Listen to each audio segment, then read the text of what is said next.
Visakha AP మంత్రి గంటా శ్రీనివాసరావు నివాసాన్ని చిరు వ్యాపారులు ముట్టడించారు. ఈ హాట్సెక్ జోన్ ఏర్పాటు చేయాలంటూ డిమాండ్ చేశారు. దీంతో గంటా నివాసం వద్ద ఉద్రిక్తత నెలకొంది. అయితే దీనిపై స్పందించిన గంటా వ్యాపారులు విన్నపాలను పరిశీలిస్తానని తెలిపారు. ఎవరైతే ఈ స్ట్రీట్ వెండర్స్ ఉన్నారో వాళ్ళ సమస్యల పట్ల ఒక మెమరాండం ఇవ్వడం జరిగింది. ఎన్నో ఏళ్ల నుంచి వాళ్ళు తోపుడు బళ్ళు కావచ్చు, ఫుట్పాత్ల మీద వ్యాపారం కావచ్చు, దాని ద్వారా వాళ్ళు జీవనోపాధి కొనసాగిస్తూ ఉన్నారు. నిన్న మొన్న సడన్గా జిల్లా అధికారులు ఒక స్పెషల్ డ్రైవ్ పెట్టి వాళ్ళందరినీ కూడా అక్కడి నుంచి తొలగించాలని చెప్పి ప్రయత్నం చేసినట్టుగా వాళ్ళ దృష్టికి వచ్చింది. వాళ్ళు దాని మీద రిప్రజెంట్ చేశారు.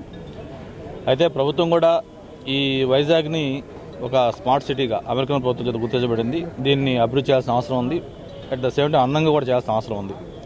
దానికి సంబంధించి ట్రాఫిక్ కానీ లేకపోతే మిగతా సిటీ ఎక్స్పాన్షన్ కానీ ఇవన్నీ కూడా కార్యక్రమాలు పెద్ద ఎత్తున చేస్తూ ఉన్నాం.